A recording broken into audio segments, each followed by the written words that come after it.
Oh, yeah, man.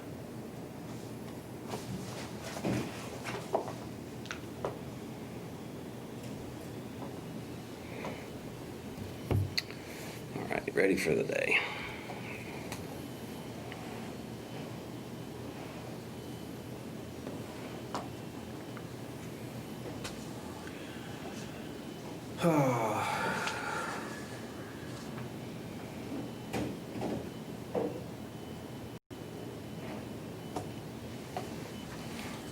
Everything's pretty self-explanatory till the very last in regards to our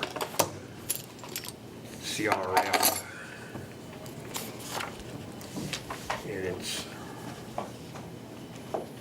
what we lump sum and trust Saline Area Chamber of Commerce Foundation to distribute $2,721,000. My understanding from looking at some of the tapes, they lump all the for-profit businesses and let them decide who gets it. So we don't have to have so many agreements, because like if we gave Blue Sky $50,000 and Monty Shadwick went to Vegas, the county is on the hook for that 50 grand. Because we would have to then sue Blue Sky and go through all that, and so the fewer agreements, the better for us. If we got our as a mask on, county. we can be with them. That makes sense, but And I Supposed to be on TV here this morning, guys, so whatever. Well, he come in and said, we're not gonna be on TV, he's gonna put it on YouTube, but not live well, on it's TV. We won't be still allowed. televised. It's televised, yeah. Oh, is it? Testing, 1, 2, 1, 2. Yeah, the back of my head. How? Wake up in there. Hey, you wanna come over here? I don't care. I don't know where we're gonna put everybody. You just stay where you're at, I'll back up. Well, Hi, guys. What's up, Monty?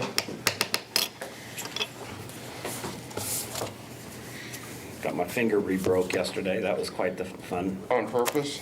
Yeah, on purpose, yeah. No, really. Yeah, Are they trying to fix something? yeah, what didn't heal right? Oh, jeez. That just, to go So in there and it's- volunteer to have your finger broken. So beers normally taste good for me about 3:30. But they really tasted good yesterday about 3:30. Just put a Boilermaker in them. My You ever first, drink those, Roger? nope. Is that No, a shot of I would whiskey or say- something in them? Well, you just put some whiskey in the beer. I mean, I can honestly say I drank them at one time about 50 years ago. Quickly learned that wasn't a thing to do. that wasn't Uh-oh. Oh, there's that. Oh, group. I can. There's that group. Why don't you sit in the middle and I'll be as far away as whatever I need to be. Well, as long as you have a mask on, it's fine. Yeah, that's it. All right. We can also round up. We got our mask on. Okay, it's 8 o'clock, and I'll call to order the special meeting of the Saline County Board of Commissioners for the purpose of an election canvass. And I will acknowledge that all commissioners are present, so we'll dispense with the roll call. Okay. First thing I'm going to present to you is our zero report for this morning to show that there's nothing in the canvas section before we start today. And I'm going to have the commissioners all sign that. Look it over. The last column is canvas. If you just want to sign at the bottom somewhere. You said flip it over? Look it over, sorry. Oh, look at it. It's hard with my mask on to Yeah, I don't hear so well with Pass my mask on. Oh.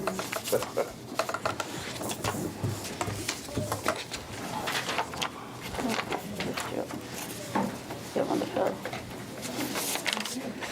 Just do one for each of you.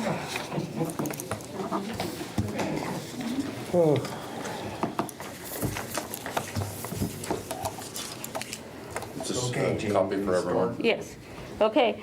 Right now, I have a board upstairs that's actually going to, once we vote on these, open them up and run them and do the counts for us today. So we'll start going through the different categories that we have. The first one we have is we have 60 that moved within the county. They moved within the county and voted at the correct precinct. So the statute's there at the end that refers to that, and I recommend that those 60 be counted. So they can move and not re-register and still be eligible to vote? Yeah, they can move. Didn't it used to be that if you hadn't registered, if you moved and you didn't register, you were, Well, they could vote provisionally, and then you guys would decide on whether those votes would count or that not. has always been the law? We always want to let people vote, and then bring it whatever. before canvas, yes. Jamie, my standard question, what's Elvis?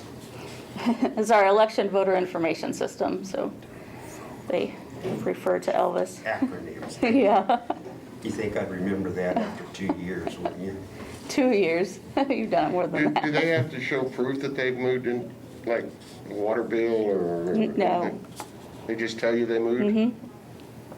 When people register to vote, they fill out a voter registration card. We enter it into our voter registration system, and then we email them a confirmation card, or a notice of disposition, and then that gets sent to them. Now, if it gets returned to us, we know it's a bad address. But no, they don't have to show anything at the time that they're voting. But the address that they put on their provisional is the correct address for the precinct that they voted. Let's count them. And I think we need a motion for each one of them. Yes. I move that we accept the 60 votes that moved within the county and voted the correct precinct. Second. Moved and seconded that we approve the 60 count for a specific reason that they've moved within the county. All those in favor say aye. Aye. Aye. Opposed, same sign. Motion carries. Okay, the second category we have is the only category that we have to choose from in our voter registration system is voter voted in advance, then voted at the polls. Well, these voters actually were sent a ballot, but they didn't actually vote it and return it. They chose to go to the polls instead. So they only voted one ballot. So they voted their provisional ballot at the polls. So we never received one back in the mail. So we had 42 of those that chose not to do their mail ballot and went to the polls that day. So I recommend those be counted. Motion? So moved. Second. Motion moved and seconded that we approve 42 votes, or the 42 that were sent advance ballot but voted at the polls instead. All those in favor say aye. Aye. Opposed, same sign. Motion carries. Question of interest, did you had zero people who sent in a ballot and then also came to the poll? We'll get to one of those. Okay. We had one. The next category we have is a name change.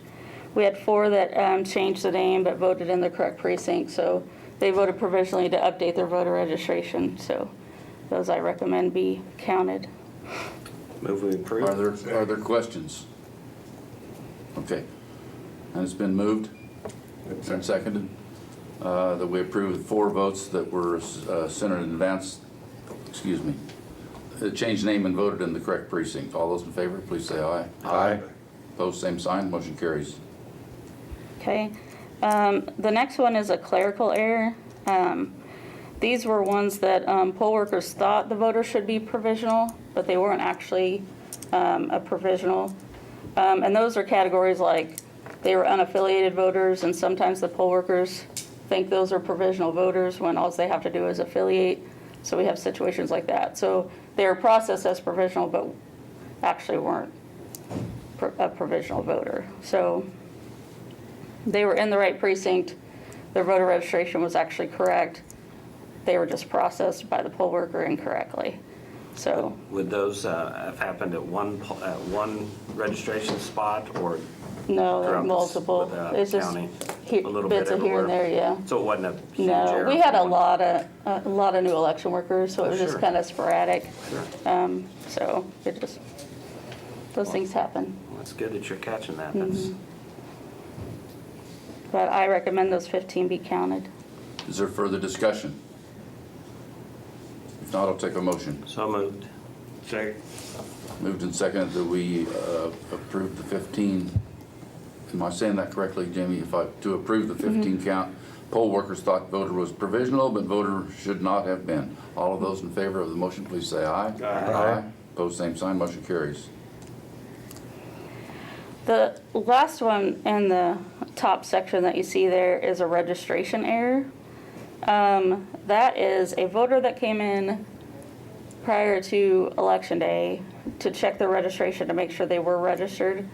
They were informed that they were registered, but then when they went to vote, weren't found. So they were told incorrectly when they came into the office by whoever looked them up. So I recommend that one be counted because that was a clerical error on my office's part. That wasn't something the voter did or didn't do because they came in prior to the end of registration. How do you know that? I mean, if you don't know who the person was that did it in your office, what type of tracing record do you have that that person actually did come in and did do that other than their word? I know exactly who did it and exactly who the person was. Okay. All right. I was there through the whole How did it- conversation. How did it happen that they were showed as registered and not? I don't know. The one that looked her up thought she found her in the system, and I think because her and her spouse's name was so similar, she looked up her spouse and saw him and not her, because their letters are just a little bit different. And so I think she just thought it was her. So, but I recommend that be counted because that's an error on our part, and not on the voters. Further discussion? Motion? So moved. Second. Been moved and seconded that we approve the one vote for registration error. All those in favor say aye. Aye. Opposed, same sign. Motion carries. Okay. In the next section, these are ones that I don't necessarily recommend being counted, but that's obviously up to the board. The first one is they failed to provide valid identification. They came to the polls, they didn't have their ID on them. We allowed them to vote provisionally. We called them when we got the provisional back in the office, told them, we needed to see their ID before today. They then called back and said, what are your hours? I told her. She's like, well, I'll make it up there, but she never did get a chance to come up and show her ID. So we can't recommend that be counted. But we did contact them, Any other so. comments? Take a motion. So moved. Second. Has been moved and seconded that we do not approve the voter that did not provide a photo ID. One vote. All those in favor say aye. Aye. Opposed, same sign. Motion carries. The next category is we had 21 voters that were not registered in Saline County that went to vote on Election Day. So I recommend those not be counted. That's an easy one, isn't it? Well, it is, but on the other hand, to me, it's kind of the same thing as the ones who moved and didn't re-register. But they're registered originally. They're These originally people aren't even registered. registered. Yeah. These people never registered. There's a difference in statute. I Yeah. understand the logic. And there's also a difference in statute in regards to registration versus moving within the county and moving from county to county. There's a difference in those, and so. Okay. Three different steps. Further discussion? I'll take a motion. Second. It's been moved and seconded that we do not allow the 21 votes where the voter was not registered in Saline County. All of those in favor of the motion, please say aye. Aye. Opposed, same sign. Motion carries. Okay, I had 22 voters that wanted to vote the opposite party from which they're registered. So they came in, they were looked up in the poll book, they were a particular party on their current registration. They didn't want that ballot, they wanted to choose a different ballot, so we allowed them to vote provisionally. However, the end of changing your party was June 1st at noon, so you can't change your party after that time. So I don't recommend those be counted, and we had 22 of those. Further discussion? Was that explained to them when they wanted the opposite party's ballot that you needed to change by June 1st? I don't know if it was told that they needed to change by June 1st at noon. It was told that they couldn't change their party. But they were given a ballot anyway. They were given a provisional ballot, yeah. Right. Anytime it's challenged, they're always given a provisional, so. Discussion? Motion? So moved. Second. And moved and seconded that we disapprove 22 voters, 1 or 2 vote for the opposite party from their registration. All those in favor, please say aye. Aye. Opposed, same sign. Motion carries. I had one voter that moved out of county, but filled out a provisional with a McPherson County address at the old location. So he went to his old place, filled out a provisional, but put his McPherson County address on. So obviously, we can't count it because he should be voting on the people that represent him in McPherson County, so. Discussion? Motion? So moved. Second. Then moved and seconded that we disapprove a voter moved out of the county but filled out provisional with new McPherson address. 1 vote. All those in favor say aye. Aye. Opposed, same sign. Motion carries. Okay, the next one we have is the voter voted in advance and then voted at the polling place. Excuse me. They voted in advance, but they actually couldn't remember if they voted in advance, so they went to the polls and voted.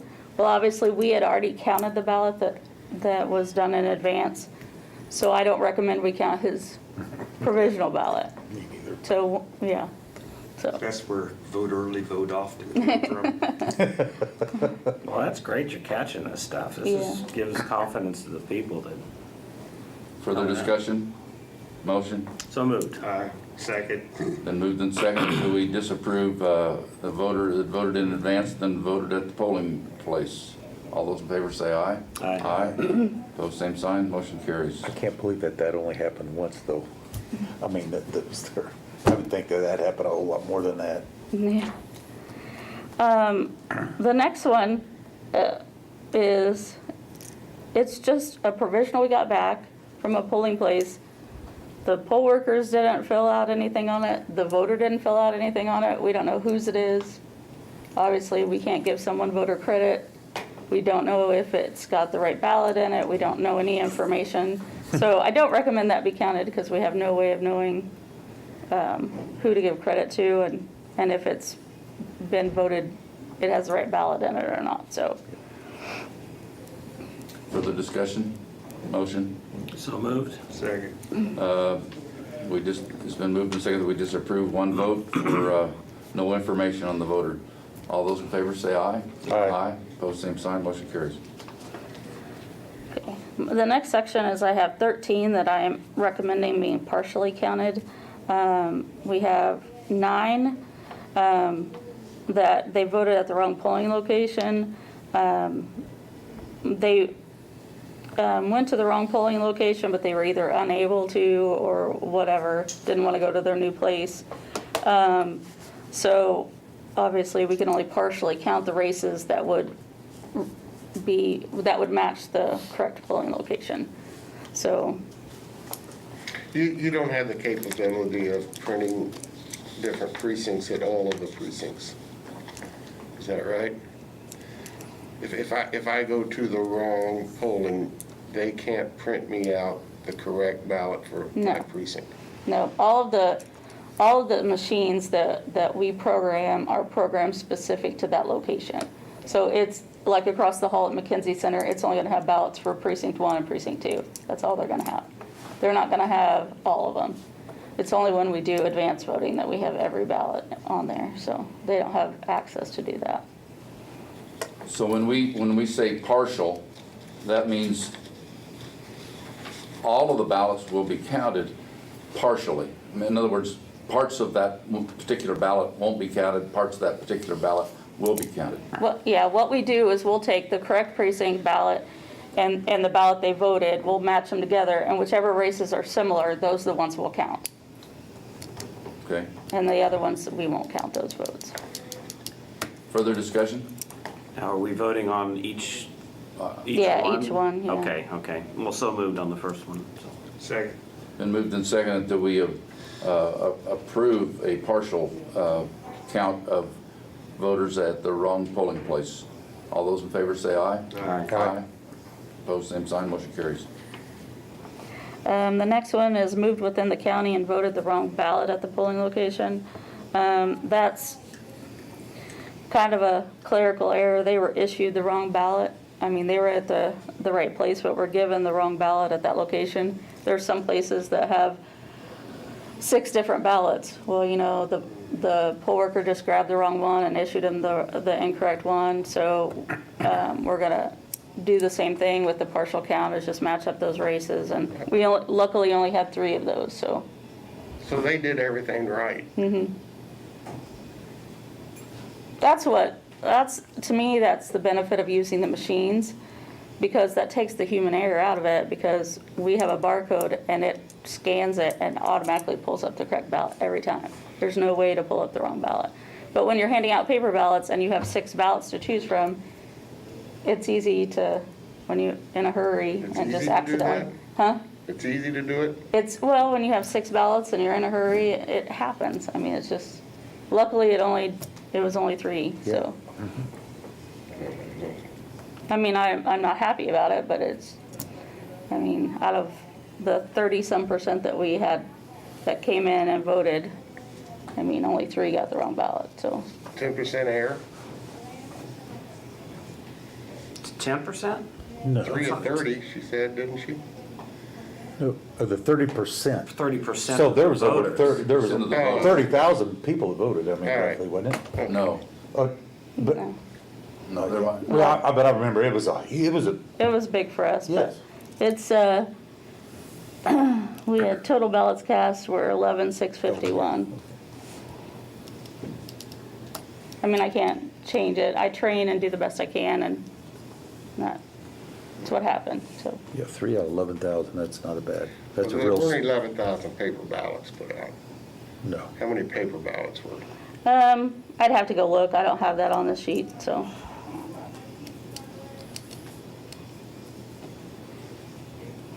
But that's something I'll train my election workers better on next time. Okay, we need a motion on the one vote. So Is moved. that the one we're on? No, the 3. No, No, yeah. No, we voted on the 3. No, not the Excuse 3. me. Jim was still discussing me. it. Second. My motion is that we approve the moved within the county and voted wrong ballot at the polling station, location 3 for partial. Second. Moved and seconded that we approve partial ballots for 3 moved within the county and voted the wrong ballot at the polling location. All of those in favor say aye. Aye. Aye. Opposed, same sign, motion carries.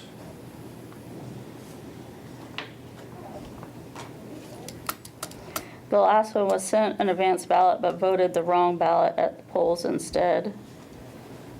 So I recommend that be partially counted.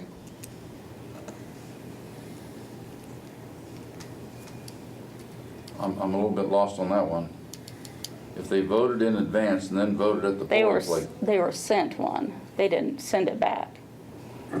They were sent an advance ballot. So we mailed it to them. They didn't vote it. They went to the polls.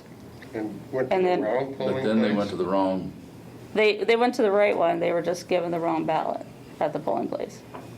So they're similar to the one right above. Similar to the one above, yes. all right. Motion. So moved. Second. It's been moved and seconded that we disapprove, or no, we do approve one partial ballot where the voter was sent advanced ballot but voted on the wrong ballot at the polling place. All those in favor say aye. Aye. Aye. Opposed, same sign, motion carries. I have some great election workers. Like I said, I have about 140 that I train that I think do a wonderful job.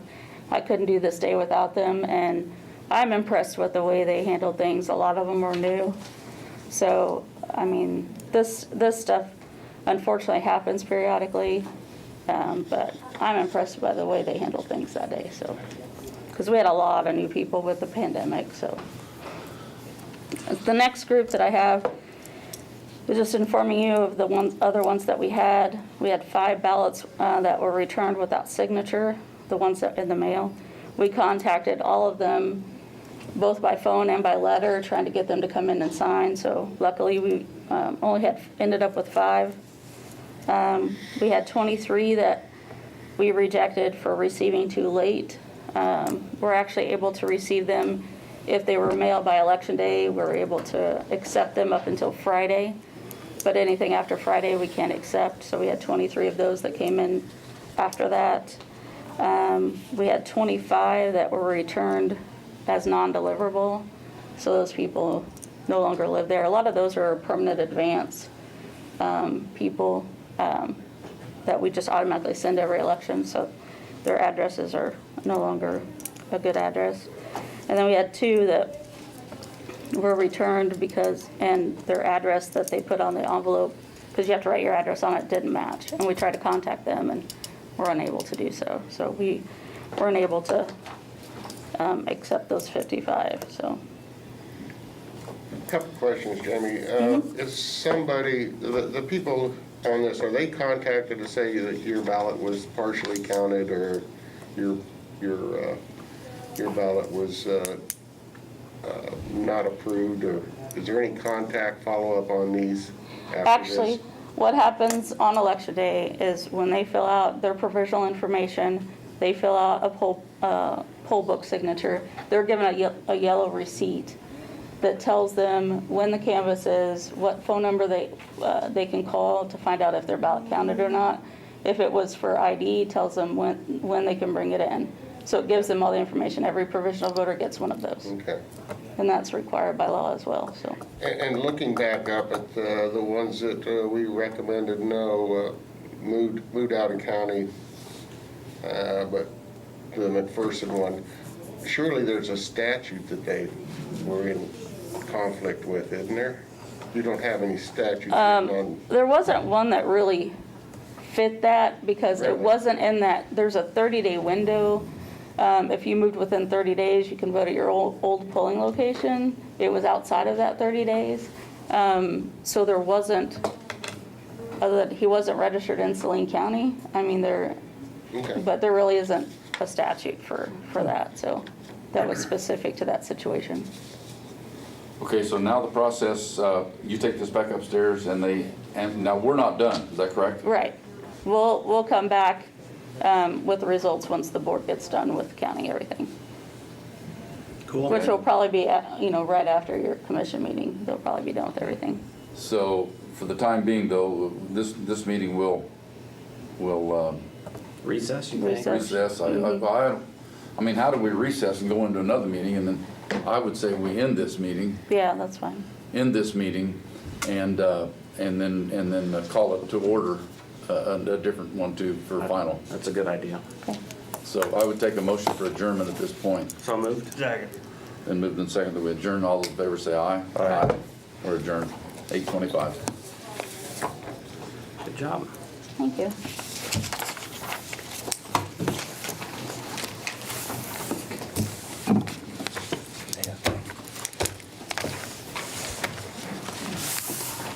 That's the highest turnout we've had in forever. No kidding. I know, it's usually like 24, 26%. Do you think the mail helps? I do. I think that and having so many contested races, and normally, we had 2, or 3 even on the Democratic side, which normally we don't. Normally don't. Normally we don't have anything. And seeing how this is on YouTube, I'm sure your election workers have been monitoring our actions and got them all counted already. Yeah. Yeah, right. Well, actually, Tammy, as soon as you guys vote on the first one, Tammy texts Jillian and gets them started. Oh, cool. So that we can get going, because it does take a long time to run those through, Right so. on. Yeah, that's why we do this. Makes life a little easier. Yes.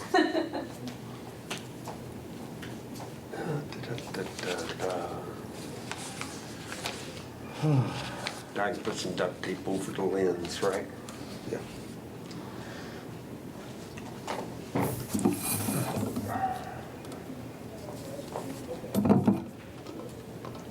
Do-de-do-de-do-de-do.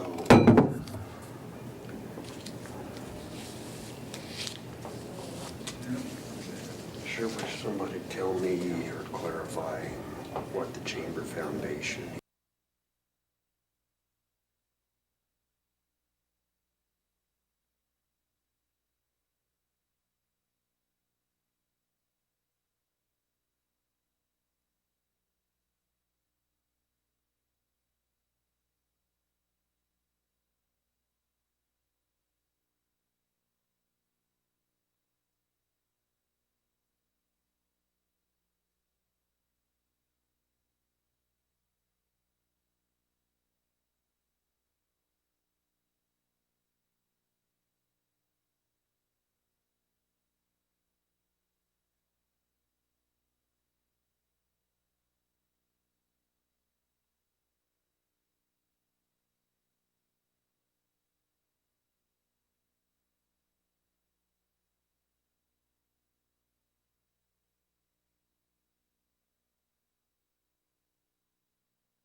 never rolling the hay.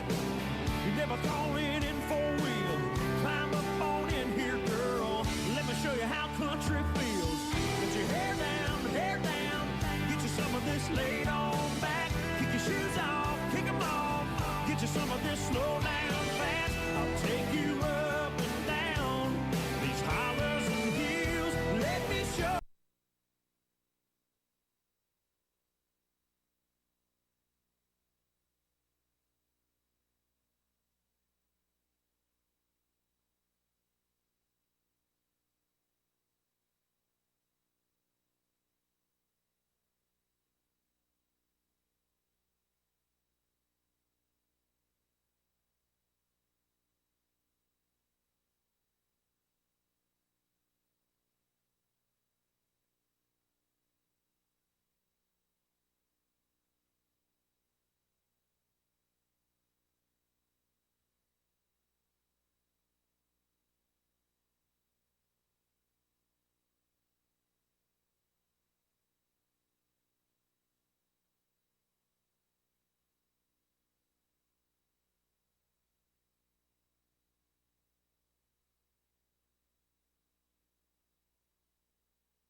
Good morning.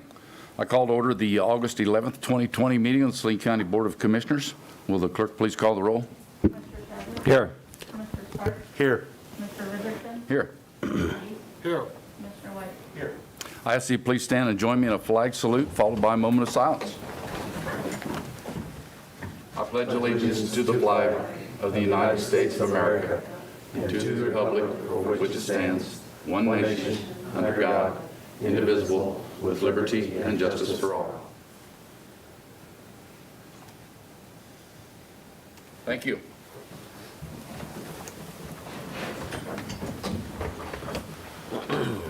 We now move to the citizens input portion of our meeting where citizens may speak on county government, usually limited to 3 minutes, and pertaining to items that are not on today's agenda. Is there anyone who wishes to speak with the commission?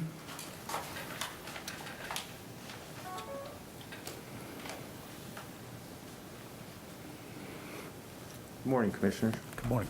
Mind if I take this off? Go ahead. Okay. My name is Jeremiah Hayes. I am the treasurer for the FOP bargaining unit for the county, for the sheriff's office. And I wanted to come before you today. I know you guys are, the commissioners are looking at finalizing the budget. And we've been doing negotiations with the county administrator and with human resources. And we wanted to basically bring forth what our proposal was for this year. And through negotiations, it's been kind of with everything going on, we've been doing teleconferences and Zoom, and communication was not always, couldn't hear what was going on. So basically, we wanted to bring what our proposal was to you today, since you're looking at finalizing the budget. And basically, what we've been asking for and what we want to do is to change the bonus structure for the entire county employees system. And the current system is, as you know, is 25 years. You have to be here 25 years before you get a bonus, which I believe is $500. What we propose would be to change that structure, because granted, I will be here, when I get here, when I'm 25 years here, my kids will be gone and graduated, as will most employees, before we ever receive a bonus. So we basically want to propose something to the effect of where at year 8, where if you know on our schedule, everybody is frozen at year 8, you don't get a pay raise. And we want to implement something to the effect of where employees would get $2.50 for every month they've worked here, which if you do the calculations, at 8 years, each employee would get a $240 bonus at the end of the year. Around Christmas time is what Human Resources said would be the best time to implement that at one time. We gave that proposal to the Human Resources. They told us that that bonus, if we implemented that and did away with the current bonus structure, that it would only cost the county about $75,000 a year. And in the budget that we have, we didn't think that that was not appropriate. We thought that that was actually pretty appropriate for what we're trying to do. Granted, this would include the entire county. It wouldn't just be the sheriff's office. I know I speak on behalf of the FOP for the sheriff's office employees, but I also have Jessica Hall, who's with SCAPE, and she's with the county, the civilian side of the bargaining unit. So basically, we just come before you today to tell that to you, tell you what we've proposed. I know this is a public part of the forum, so you're not going to respond, but we just wanted that for you something to think about. That's what we proposed. That's where we're at. And I know the county administrators talked about a 1% pay increase across the board, and I know the units have talked about accepting that if we could seriously look at changing the structure of the bonus program, which I think would benefit. It would help with retention. It would help keep employees. It would also be a great pat on the back in these hard times for employees that are considered essential, like myself and a lot of other people. It would be a huge, I think, morale booster to the county, if you would, to implement something like that. And that's all I had to say. Thank you for your time. All right, thank you. And in slight response, we have discussed all of those things, Jeremiah, with our, I mean, those things did come back to us, and we have discussed them. So it's not off the table at this point yet. So anyone else wish to speak with the commission? Seeing none, I'll bring it back to the commission. The consent agenda for today consists of approval of tax roll adjustments, approval of accounts payable, and approval of public forum agendas presented. Are there any commissioners who wish to withdraw any of those items or amend them? Hearing none, hearing no objection, the consent agenda will stand as approved. We'll move to public hearing items. Item number 1. Public hearing for Saline County, KIP Sewer District, and Rural Fire Districts 1 through 7, fiscal year 2021 budgets, with Philip Smith Haynes, County Administrator. Good morning, Philip.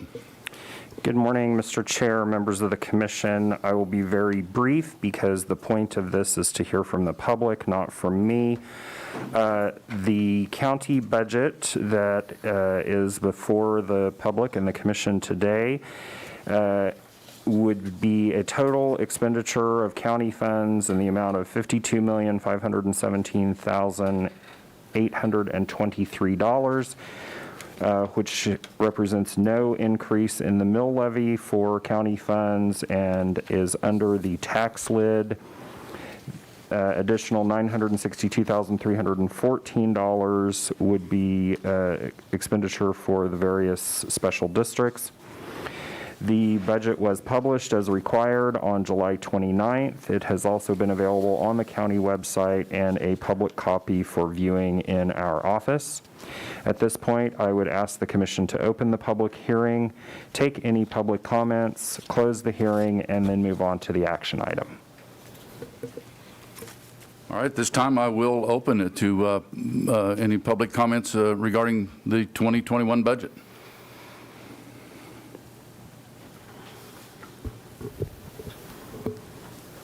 Good morning. Joan Ratzlaff, Salina. I'm in District 1. I just want to say on behalf of Salina Area Workers Coalition, I want to urge you to include in the budget increases for our county employees that they deserve, they should have, at least keep up with inflation. I don't hear them asking for very much. I want to remind you all that there are 5 of you because of public support for our county employees, and appreciate that you all agreed to reduce the annual pay that commissioners receive as 5 instead of 3. But it's time to do right by our county employees and include that in the budget. Thank you. Thank you. Anyone else wish to speak to the commissioners regarding the budget?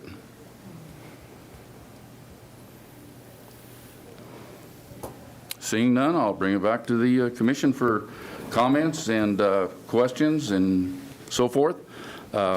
I will say that I'm very happy this year that our budget did increase slightly, but our mill levy did not. And we did that through frugal spending over the last few years. The county adopts a policy that just because the money's in the budget doesn't mean we have to spend it. And if we don't spend it from the prior year, it rolls over into the next year and goes into the general fund. And that helped us be able to increase our budget slightly this year and not increase the taxes. So that is the premise for which we try to operate and keep things in line as far as the county goes. I want to also say that it's been a tough year. We don't know what's ahead. You know, our budget is predicated on property tax. And what's going to happen to those property taxes in the year 2022 and so on is yet to be an unknown. So be prepared, I guess is what I would like to say. So at this point, I would call on my fellow commissioners for their comments. I don't have a comment, Mr. Chair, but I will move that we adopt Resolution 20-2031 and approve the fiscal year 2021 budget as published. Second the motion. It has been moved and seconded that we approve RFA 196-20, Resolution 20-2301, adoption of the Saline County KIP Sewer District and Rural Fire Districts 1 through 7 for the fiscal year of 2021. Are there any further questions or comments from commissioners? If not, all of those in favor of the motion, please say aye. Aye. Aye. Opposed, same sign. Motion does carry 5-0. We will move to item number 2. RFA 195-20, Sunflower Adult Day Services 2020 contract with Rosie Walter, Department of Senior Services Director. Good morning, Rosie. Good morning, Commissioners. I am before you today asking to renew the Sunflower Adult Day Services contract for food services for 1 year starting August 1st to July 31st, 2021. We provide nutritious meals to all of their patrons that they have over there, and we would like to continue that. County Council has approved. Questions or comments from the commissioners? A couple questions. Did the fee structure change at all from It did last not. year's? We have not raised our price since the last time. And second, do you send bulk food over there, or are you sending individual meals? No, they do eat family style. So we just put it in however many chicken breast in a big pot, mashed potatoes. That sounds a little bit unusual from today's world of It does, doesn't it? I'm sure their COVID staff, situation, but that's, I guess that's up to them. well, I'm sure their staff follow all the protocols. All right, and, other further comments from commissioners? Is there any public comment? If not, I'll bring it back to the commission for approval. Mr. Chairman, I move we approve by signature the 2020 Sunflower Adult Day Services contract ending July 31st, 2021. Second motion. It's been moved and seconded that we approve RFA 195-20 Sunflower Adult Daycare Services 2020 contract. Further comments? All of those in favor, please say aye. Aye. Opposed, same sign. Motion carries. Thank you. We'll move to item number 3. RFA 197-20, Submission of Coronavirus Relief Fund Direct Aid Plan to the State with Philip Smith Haynes, County Administrator. Good morning again, Phil. Good morning again.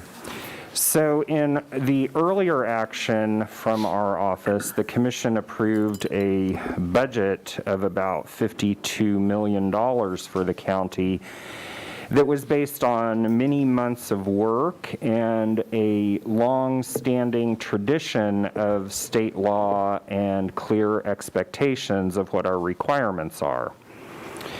In this item, we're asking the commission to approve $11,026,434 in expenditures and submit those to the state for the Coronavirus Relief Fund without the benefit of the many months of preparation and settled expectations that go into typical budgeting.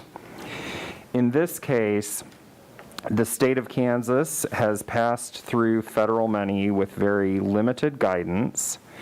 And so to deal with that, your commission on July 7th appointed a 7-member advisory committee. That committee has met a number of times and has come up with some recommendations on how to expend those funds. The committee is before the commission today for your approval, and I will say we received more than 100 applications for this funding. We appreciate all of the preparation from all of the folks who submitted applications.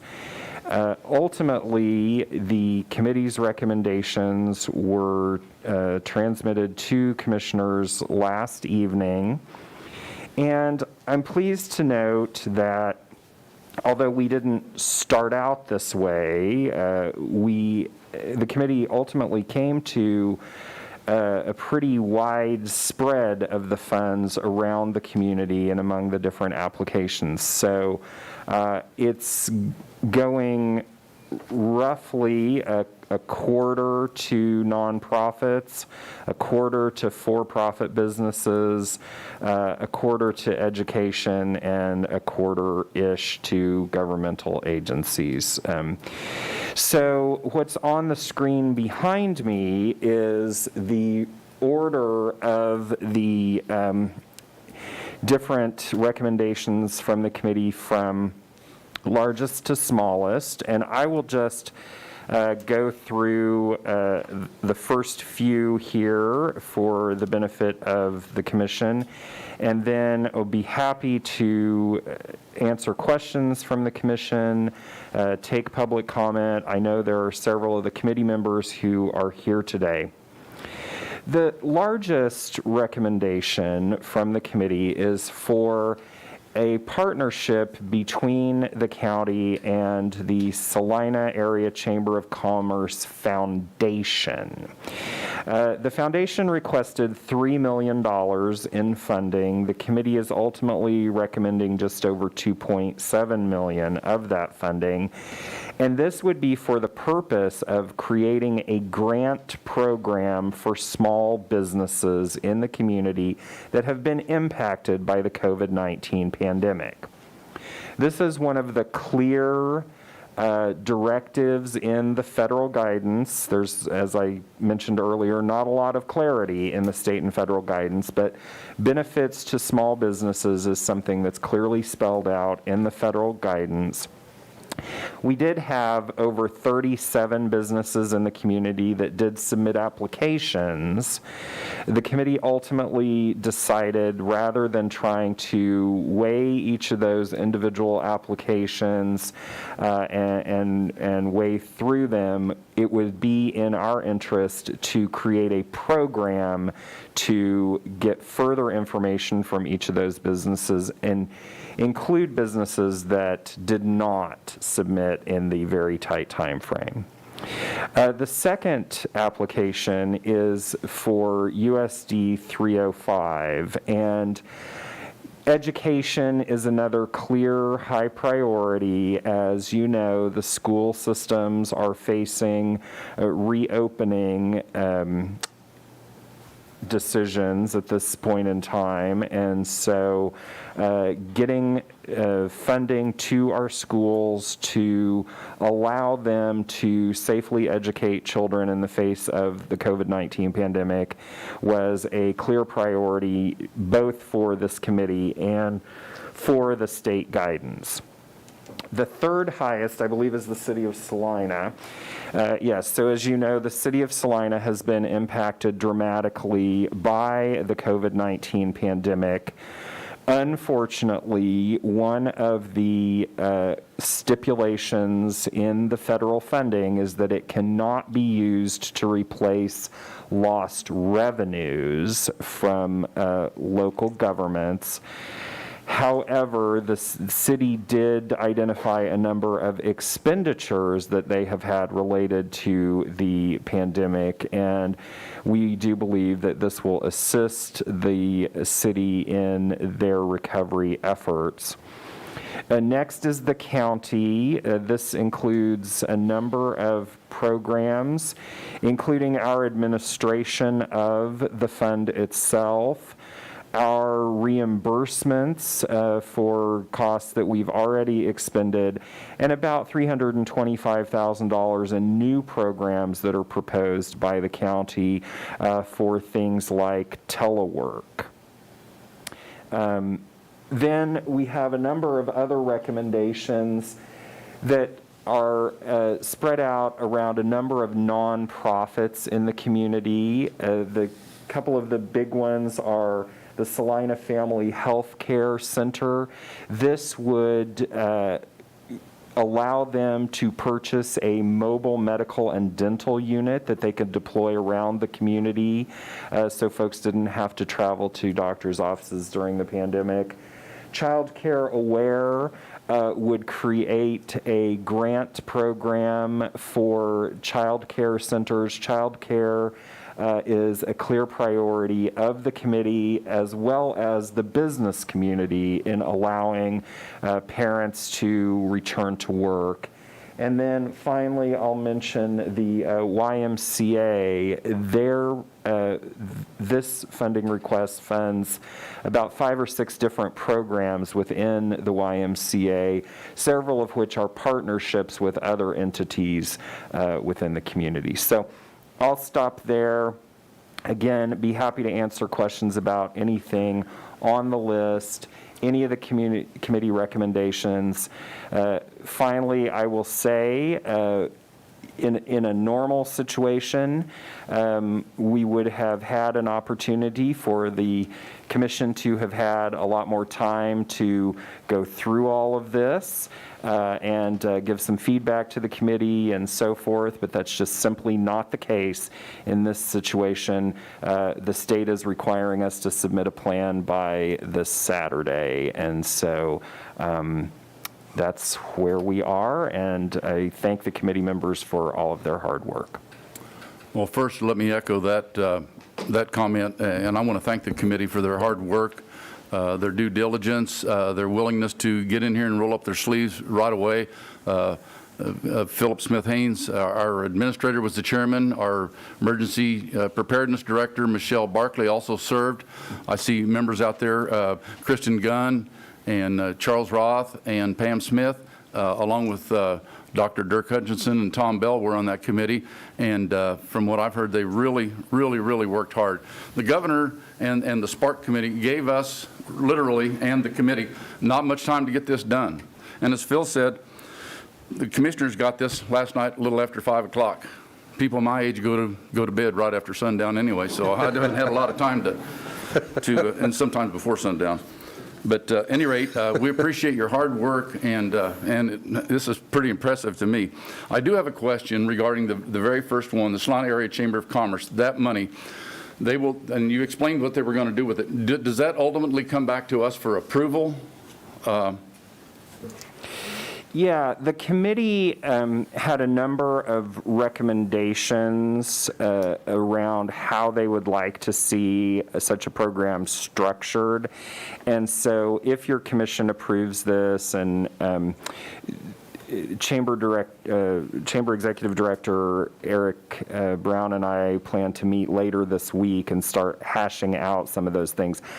I believe all of these individual programs, except for the ones that are going to the cities and schools, will require an agreement be executed between the recipient of the funds and the county. And County Councilor Mike Montoya is working on language for such an agreement right now. The chamber one, because it is such a big, well, I will say the chamber one and actually the child care aware one as well, because of the magnitude and also because they plan to turn around and ship that money out to other entities, those will probably require a little extra layer in that agreement. And they will have to follow the same guidelines that every other the criteria that to be rewarded the funds. Absolutely. And yes, that sounds like a very good plan. Happy to see the chamber get involved and be able to get that out there. So at this time, other commissioners have comments or questions? On the Chamber Foundation aspect of it, will those 37 businesses have to reapply, or I assume it just rolls over on?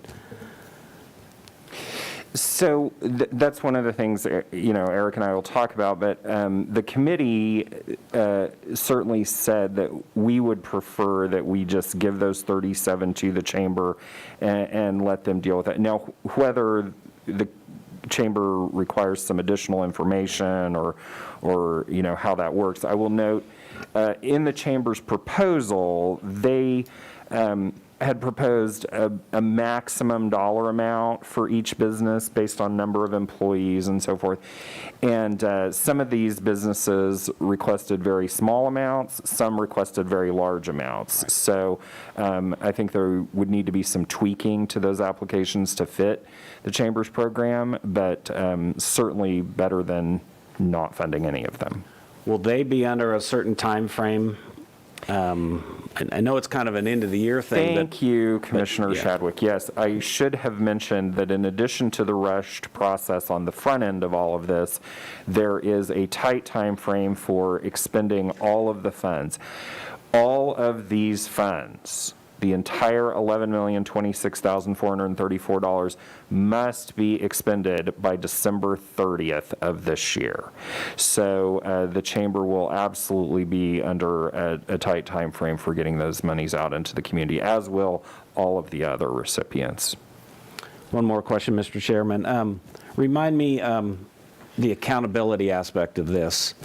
How are they showing that the money was properly spent? Whom do they show that to? So they'll be required to submit invoices to the county. The county's required to retain those invoices for a period of 5 years, and then we turn around and submit those to the state. It's our understanding that the state is going to review everything that is submitted. I don't know the level of detail of that review. They are still staffing up their Spark office in Topeka. They have a new person on board as of yesterday to manage the county program. Thank you, Mr. Chair. That having been said, I assume, and want everyone to know that if someone applies for the money through us and the state runs an audit and they say that, $100,000 of this is not approved, the business does have to give that money back to the state. Is that correct? Yeah, so technically, the county has signed an agreement saying that we will have to give it back to the state, and then the agreements that we will seek with each of these businesses will say exactly what you said, Mr. Chairman, that we want to get that money back from them. So do we take that money out of your pay or the committees or who? We're counting on you here. Okay, other commissioners' comments, questions? I think normally I only take public comment on RFAs and action items, but I guess this is an RFA. So I will open it up for anyone from the public who wishes to speak or make a comment regarding this.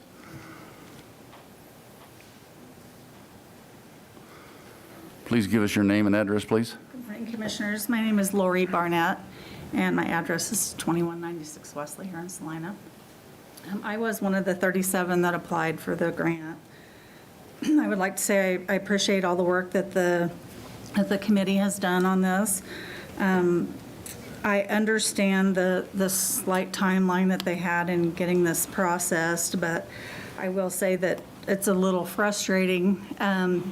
Given what we were asked to do and turn in our applications, the 37 of us that did, we met the guidelines and we turned it in like we were asked to. It was a little disappointing to not feel like, I guess, that our applications were really looked over very well. I was assured that we were. I watched all the meetings and listened to all the comments. I guess what I really want to say is I'm hoping that the chamber, when I understood that we were going to have to reapply, it was a little frustrating to know that we were going to be lumped back in and that other people were going to be applying for this same money, because there was a deadline for it. So now, if everyone else is allowed to apply for this money, then that kind of defeated the purpose for us to apply in the first place, I guess is what I'm saying. I applied on behalf of my in-home childcare, and I do feel like in-home childcares are being really kind of left out of understanding what's happening with the coronavirus. I serve children ages 2 through 12. Half of my children are preschool age and younger. The other half are grade school age and older. And this year is going to be a very trying time for the 120 daycare providers in this town that are going to be trying to care for children ages 2 through 5 while also teaching children those 3 days a week when they're out of school. And I really feel like as a community, we are missing that group of children. We are forgetting about them. Daycare centers are going to be caring for the littles. The middle school, I understand KW has a great program that they're going to offer for our middle school students. Middle school students they can take care of their own homework. They've learned that by now. But boy, we sure do have a whole group of kids that are going to be left behind. And those K through 5 students, they do not know how to do their homework on their own. So that really is falling back on daycare providers. And we could really use some help. We really could. And that was my whole purpose for applying for this, was to bring awareness for those children. And I think as a community, we've really failed on remembering how it's going to be for them. They're going to be in school 2 days a week. The other 3 days a week, they're going to be home with us.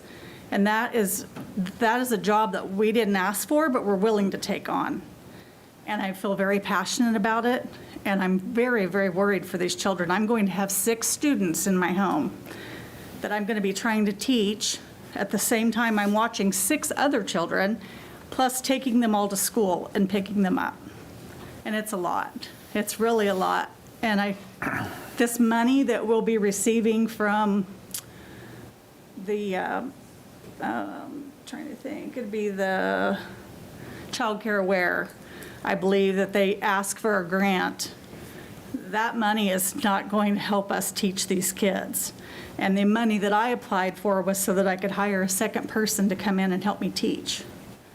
Because I'm at a loss. 12 kids all day, plus taking them back and forth to school, I'm only going to be spread so thin.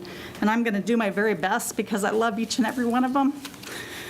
But daycare providers need some help. And I sure hope that you all recognize that. I'm very passionate about it. I apologize. I'm very emotional about it. But anyway, thank you for your time. I feel compelled to speak back just a little bit. You know, and you said that you were really up against it in the time frame. I think what we were up against was dealing with all of these and such an enormous amount of money. And if you feel like you've had a proposal that is merit, I'm certain that the Chamber of Commerce is going to look at just that. I mean, I've seen emails lately. That is priority number 1 with the Chamber and the school board is child care, you know, and getting people back to work. That is their top priority. And I'm certainly not capable of making that decision in the right way. I'm not an educator and I'm not a child care provider, but I know that they are, and they've got people that are on it right now. So I can't imagine that your proposal that you submitted to the county wouldn't be sufficient to submit to the Chamber of Commerce. So I wish you well in that, and everyone is aware of the child care provider situation right now. So don't feel like I can understand that you feel left out, but you're not. You know, it's on everyone's radar. I appreciate that. So, thank you. Thank you. Does anyone else wish to address the commission regarding? If not, I'll bring it back to the commission for approval or a motion. Mr. Chairman, I move we approve the recommendations of the committee as presented and uphold the required submittals to the state. Second the motion. It's been moved and seconded that we approve RFA 197-20, submission of Coronavirus Relief Fund Direct Aid Plan to the state. Is there any further discussion?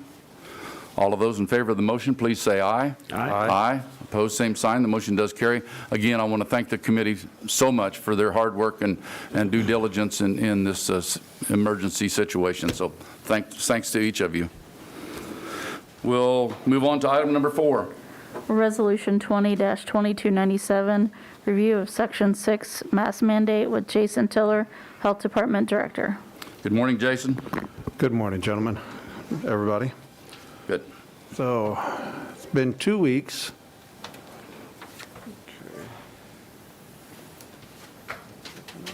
There we go. So again, like the last time, just kind of starting at the national level, we've reached over 5 million cases in the U.S. and over 163,000 deaths, and this is as of noon yesterday. Since we're kind of doing this every 2 weeks now in this similar format, I'm going to start adding, like I did today, what those changes are so you can have just an idea of what that is. So that's about almost 800,000 new cases and 16,000 new deaths in the last 2 weeks. And that's nationally. In the state of Kansas is now up over to 31,000 cases since the beginning. That's 6,000 more in the last 2 weeks. And I think probably the biggest jump in the last 2 weeks of deaths, where there's been 52 additional deaths in the state in the last 2 weeks. At the county level, so we've got some red and some green. So we've got some good news and we've got some, well, just continuing trends, I guess. So 389 cases total in the county. That's 62 more since the last update. However, we have had, we're up to 285 recovered. So that's why you see the green there. Although it is a plus in the number of recovered cases, but that is a good metric. We want to continue to see that number increase. The active number, of course, is down, but that number fluctuates. So right now, we're at 99. And then we had one additional death from the last update. Hospital still averaging about the same. Counties, the state's positive rate is at, I should have brought my glasses this morning, 9.8%, which is up 0.5% since the last time. And our case rate right now for the county is 6.8 per 1,000 residents, whereas the state of Kansas is now at 10.89. So we're still doing better than the state overall. Just looking at the trend, since from our last one, we did kind of hit the end of July and then going into August. So this is July, and you kind of see starting at about July 20th, well, the weekend before that, I think it was, we had like 14 and then 16 cases, in those days. And then we kind of have taken now this, what I kind of call a smoldering level of cases, because they're just a handful each day, but it's continuing each day, except for the one blip that we had there on August 4th, which was a Tuesday, and I think that one was just related to delayed reporting from the lab from the weekend, because those cases weren't related to a cluster or to anything, they were just from various circumstances. A couple of other things I wanted to mention. So since May, we've been having biweekly meetings with all the colleges and universities, the K through 12 schools, and public health. We have been sharing information with each other, resources, planning for reopening, looking at the situation. As one organization might be trying to figure out how to address or find a solution to a problem around reopening, and maybe one of the other organizations has something that they've tried, so it's been a great coordination and sharing of information. And from this too, we have been working on a decision matrix, and it's been a challenge because there are no good models out there, because by the time the pandemic got into full swing, all of the schools were closed in the spring. So there's not any real good modeling data that says, okay, this is what's going to happen. There's not any good set of numbers at this point anywhere. And this is even after consulting with some staff at Wichita State and K-State, that we can say that at this percentage or at this number, X needs to happen. So as far as this matrix goes, most communities are working on something similar, I think. And we're all, it's going to be a living document that we continuously work on, but it'll be available to the public so that the public can see how decisions, when the community conditions change, what the assessment looks like and how those decisions are driven when schools decide to either, when one school district decides to stay in the mode where everybody's in class and another one decides to move to hybrid versus remote, so that there will be some transparency to that decision-making process. And then a couple things I wanted to say on data. I know that there are lots of rumors that fly around about data and numbers and who's counted and who's not counted and all that kind of stuff. But I can only speak to our data here in this county. And I know that for every number that's on those charts about the number of cases, that represents one person. It doesn't matter how many times they've been tested. Sometimes we've had where people have been tested 2 or 3 times, they come up positive 2 or 3 times because the virus particles can hang out for a little while, even after you're technically recovered. But they're still only counted once. It doesn't matter how many times they're tested. And then the other thing is that everybody, for every positive test result we have, every single person that we have contacted and interviewed for those results has actually been tested. There was a rumor floating around out there about people waiting for hours. I think if you look at Facebook, you'll find it in this state, that state, and that they left, they never got tested, they got positive results. I can say 100% accuracy and assurance that that has never happened here. We have never had a single person say, well, that's odd, I never got tested, so I don't know how I got positive test results. We work very hard to ensure the validity of our data, that the numbers are correct. We still continuously have a little bit of an issue with KDHE's website underreporting our numbers, and we've been trying to get them to fix that, and that still is, but that's on their end. We send them our data and try to get them to fix it. And then I wanted to talk a quick minute about isolation and quarantine, just because sometimes it can get a little confusing. So isolation is for those that have tested positive or are ill with symptoms. We isolate the ill. Quarantine is for those who have been exposed to those who have tested positive. So isolation is generally for 10 days and 72 hours fever-free, whichever one is longer. So at a minimum, they're going to be in isolation for 10 days from the start of their symptoms. Quarantine is for 14 days from the date of the last exposure. So it is possible, as you can see on the screen here, that if someone is a household contact, meaning they live in your house, so say I test positive today, and my family members that are in my house, because we have exposure, have to be quarantined, but my isolation period doesn't end because, say, my symptoms started on Friday and I have 8 more days of my isolation period. Their quarantine will not start, that 14-day clock does not start until the end of that isolation period, because they are continuously being exposed during that isolation period. So that's one of those things that is constantly being explained over and over again. There are some examples on this chart about that. Non-household contacts are easier because generally their last exposure might have been 4 or 5 days ago by the time that the person who tested positive received their results. That's pretty easy to set a definitive start and end date.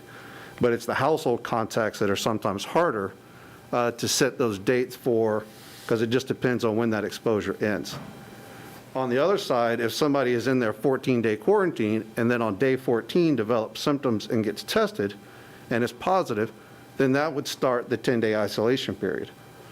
So there is possibilities, the way these scenarios work out, that somebody could be in isolation and or quarantine, and that lasts up to over 3 weeks. So I know we've had that out there on Facebook a few times, but during this forum, I just wanted to kind of bring that up and talk a little bit about that. Yes, sir. Yes, Jason. Is it a person at that time would not be considered as recovered until after that 30 days or 28 days?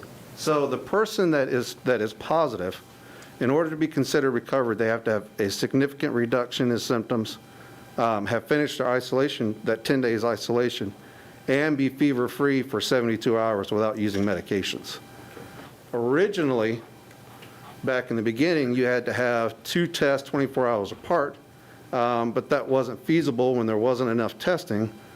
And then sometimes tests can take 4 or 5 days to get back. So somebody would end up having to sit another 10 days just waiting on tests. So the criteria is symptoms are significantly better, no fever for 72 hours without using medication, have finished that 10-day isolation, and then they're considered recovered. Now, being considered recovered does not mean, though, that they still don't have ongoing issues related to COVID. We have seen, and it's in the literature, and we have in many of the ones that we have seen, that still have ongoing health problems related to their COVID infection.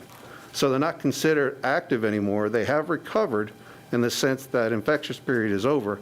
However, their battle, I guess you could say, with COVID is not over yet. Thank you. Just before you leave that, Yes. so a person who is infected goes into isolation, does their 10 days, and the rest of the family we'll start their quarantine, does that original person, are they free to leave that quarantine and be back out in the general public?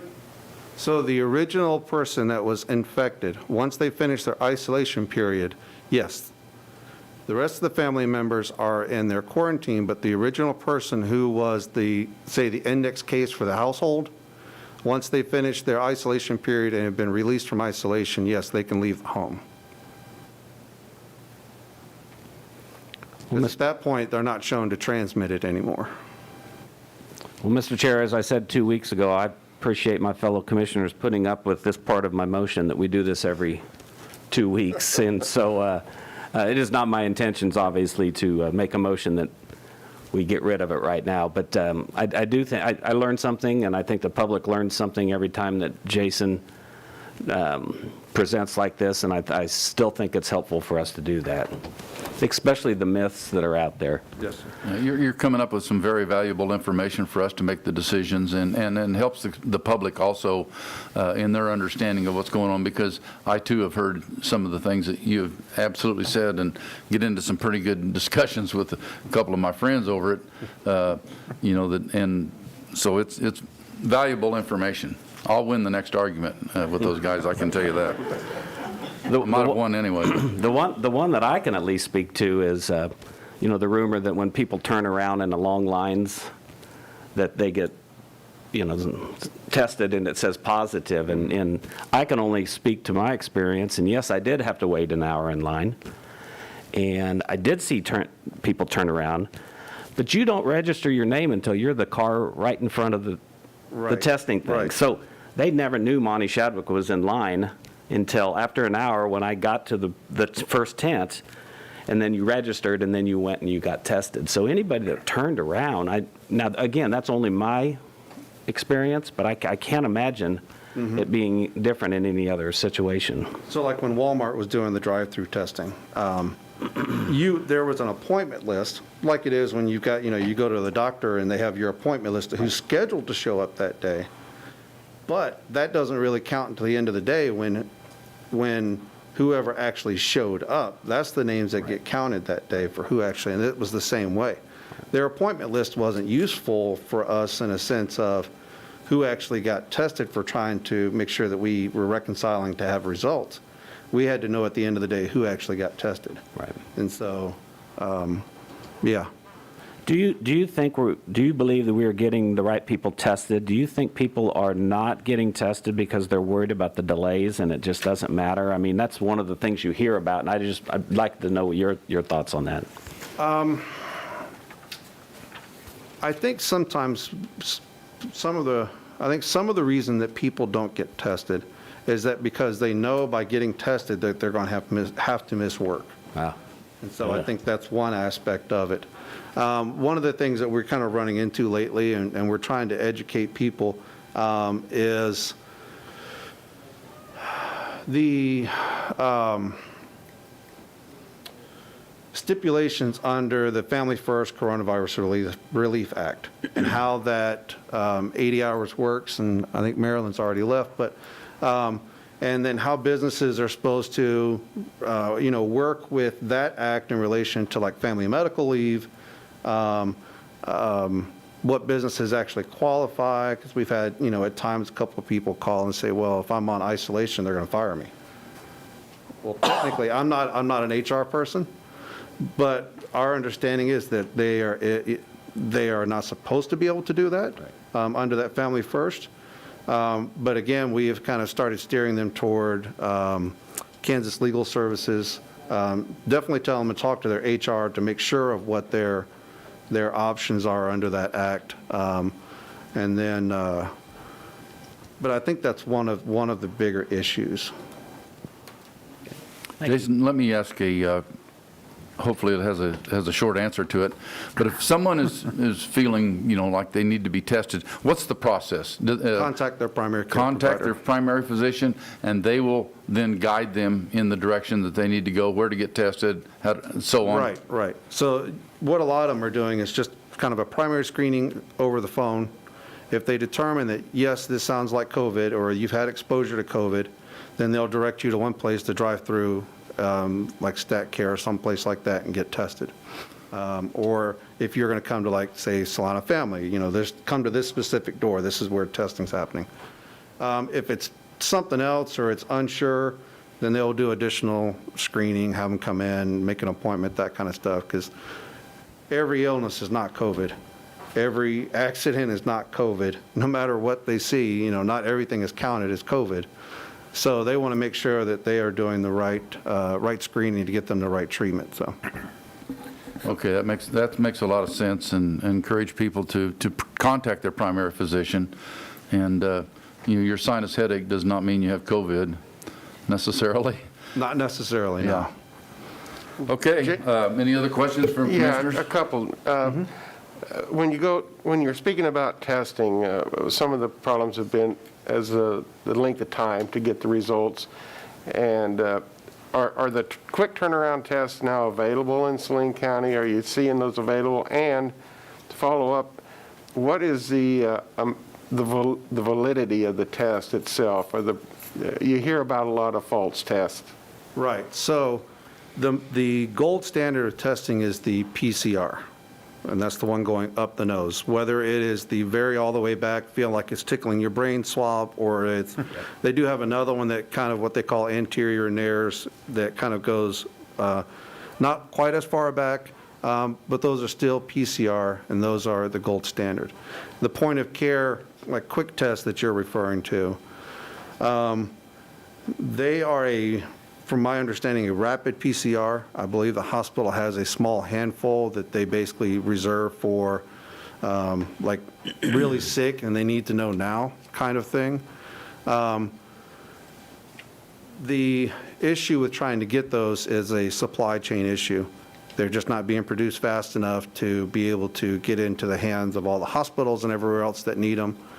I know that some health departments have talked about trying to use some different funding to get those machines, and quite frankly, they're not going to get it for 6 months if they ever do get it. So that's where the drawback to that is. As far as the validity, if it's PCR, whether it's the point of care or if it's the up the nose and still takes, has to go to a private lab or to a complex lab, I should say, and be processed, I think the validity is about the same, which I don't know the percentage, but it's upwards of 90% or greater. If it's positive, it's positive. Thank you. All right. That's all I've got, so. I've got. I'm going to bring it back to the commission for, and I assume that your suggestion is that we continue to wear face masks. Right. I will tell you, with colleges and school getting ready to start, this is my most probably nervous point right now. Because there is no real data. We can look at some other countries. We're watching now what's happening in other states, but we really don't know, and I still can't find anybody to fix my crystal ball, so if you know of anybody that can help with that. But we just really don't know, so we're going to be watching that closely, consistent communication with everybody as far as the colleges and schools as we move into this time period. I don't think we need a motion then. We're just going to continue to look at it again in a couple of weeks, and hopefully we can continue those really low numbers that I think it has made a difference. I hope so. That's my opinion. So, all right, thank you for your update, and thank you for all the information. We'll now move to informational items. Item number 1. County administrator's update. Phillips and the thing. Greetings again. Just one thing that I wanted to brief the commission on this morning, an update on our radio project. As the old saying goes, there's no rest for the weary. So we are rolling right into our next project here, and next week, Deputy County Administrator Stambaugh will not be able to join us at our special meeting out at Road and Bridge because she will be in day-long interviews with or negotiation sessions, I should say more accurately, with our vendors that submitted responses to the RFP on the radio system. Our schedule for next week is to have a 911 committee meeting on Monday afternoon, and then to have negotiations with one vendor on Tuesday and Thursday, and with the other vendor on Wednesday and Friday, and hopefully by the end of the week, be in a position to bring a recommendation back to your commission as well as the Salina City Commission, and Hannah will be briefing me and the city manager each evening on progress of those negotiations. So that is rolling along, and that was all I had to share today. I'd be happy to answer any questions. Remind me again the date for the Road and Bridge meeting. That will be next Tuesday, the 18th. Next Tuesday. And we'll have our regular meeting here and at 9 o'clock, and then we will be out at Road and Bridge a little later in the morning, probably 10:30, 11, somewhere in that range. All right. Any commissioners have any questions for Bill? All right, we'll move to item number 2. None. Item number 3.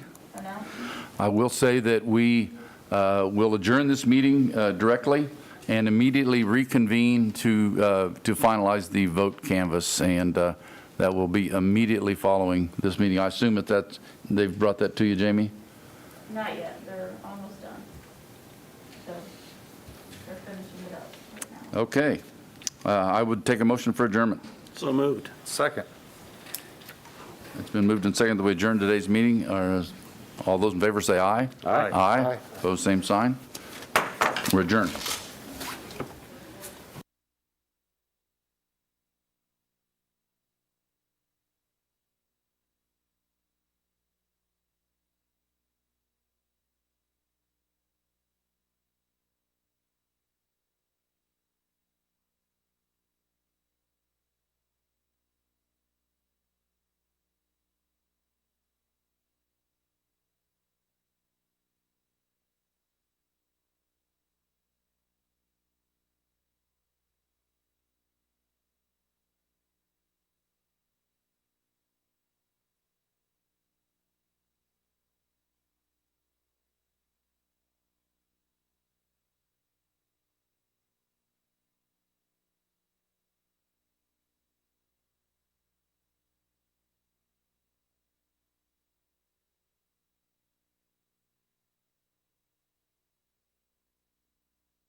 Just briefly, because say how many we had, what the total was for Canvas.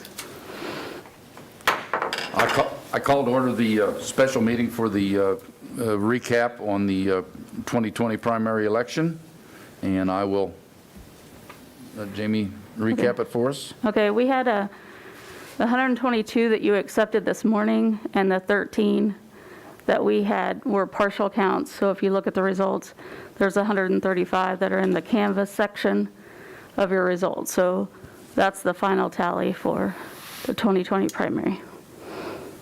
Okay, any questions from commissioners? If not, I would take a motion to approve the election process.